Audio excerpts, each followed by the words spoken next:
What's growing on, gardeners? In today's 2-minute garden tip, I'm going to show you 2 things that you need to do in your garden right now that will prevent most insect pests in your garden next year. The first thing you need to do is pick up all of the fallen fruits from your vegetable garden and around your fruit trees. Each of these individual fruits has the potential to harbor and overwinter thousands of individual insect eggs that are just waiting for warm weather to hatch and infest your garden. I cannot stress how important it is to get rid of all of the fallen fruits from both your vegetable gardens and underneath all of your fruit trees. We just had a week of dramatically below average temperatures, but today it's in the low 60s, and like magic, all of the insects have come to life. There are insects swarming all of my fallen fruits. They are either laying eggs in the rotting fruit to overwinter until next season, or they're in the process of actively hatching. So if you remove these fallen fruits from your yard, you will remove literally millions of insect pests from your yard and garden. And when you get rid of these,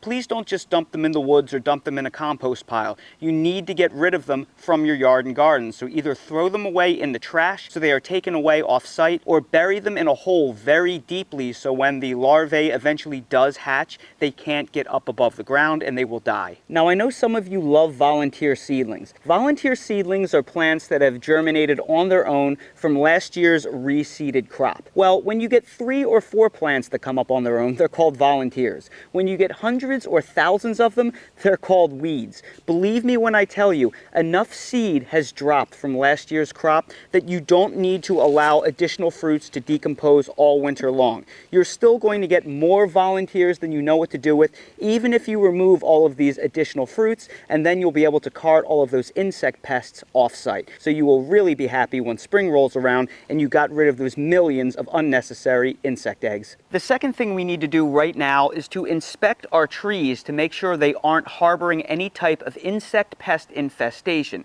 And now is the perfect time to do that because all of our deciduous trees are bare and easy to inspect. And check out what I just found looking over my Asian persimmon tree. Something is hard at work colonizing an infestation on my Asian persimmon tree. All of those things that you see up close are pest eggs. There are hundreds of them, which are then going to lead to hundreds of insects in the spring. All you need to do is get yourself some duct tape and you can just peel off those individual eggs. Look how easily they come right off like that. So check out all of your trees, make sure that there are no egg infestations like that, and your garden will thank you come spring. These 2 things can dramatically reduce your insect pressure next season. Now, an ounce of prevention is worth a pound of cure, and it is a lot easier to remove insect pests from your garden before they hatch than after. So I recommend you follow this procedure twice a month, about every 2 weeks during the winter, and check things over. Because even if you think you got everything the first time,